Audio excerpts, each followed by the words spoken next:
एक दिन गौतम बुद्ध अपने शिष्यों के साथ एकदम शांत बैठे हुए थे। उन्हें इस प्रकार बैठे हुए देख शिष्य चिंतित हुए कि कहीं वह अस्वस्थ तो नहीं है। एक शिष्य ने उनसे पूछा कि आज वह मौन क्यों बैठे हैं, क्या शिष्यों से कोई गलती हो गई है। इसी बीच एक अन्य शिष्य ने पूछा कि क्या वह अस्वस्थ हैं, पर बुद्ध मौन रहे। तभी कुछ दूर खड़ा व्यक्ति जोर से चिल्लाया, आज मुझे सभा में बैठने की अनुमति क्यों नहीं दी गई है। बुद्ध आंखें बंद करके ध्यान मग्न हो गए। वह व्यक्ति फिर से चिल्लाया, मुझे प्रवेश की अनुमति क्यों नहीं मिली।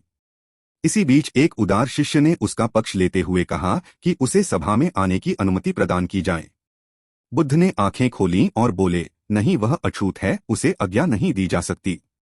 यह सुनकर शिष्यों को बड़ा आश्चर्य हुआ। बुद्ध उनके मन का भाव समझ गए और बोले, हाँ, वह अछूत है। इस पर कई शिष्य बोले, हमारे आश्रम में जात पात का कोई भेद ही नहीं, फिर वह अछूत कैसे हो गया। तब बुद्ध ने समझाया, आज वह क्रोधित होकर आया है। क्रोध से जीवन की एकाग्रता भंग होती है। क्रोधी व्यक्ति प्राय मानसिक हिंसा कर बैठता है, इसलिए जब तक वह क्रोध में रहता है तब तक अछूत होता है। इसलिए उसे कुछ समय एकांत में खड़े रहना चाहिए। क्रोधित शिष्य भी बुद्ध की बातें सुन रहा था। पश्चाताप की अग्नि में तपकर वह समझ चुका था कि अहिंसा ही मनुष्य का महान कर्तव्य व परम धर्म है। वह बुद्ध के चरणों में गिर पड़ा और कभी क्रोध न करने का प्रण लिया।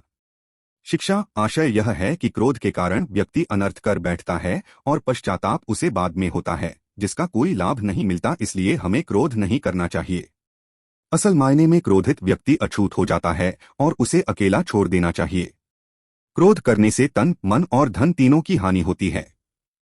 क्रोध से ज्यादा हानिकारक कोई और वस्तु नहीं है।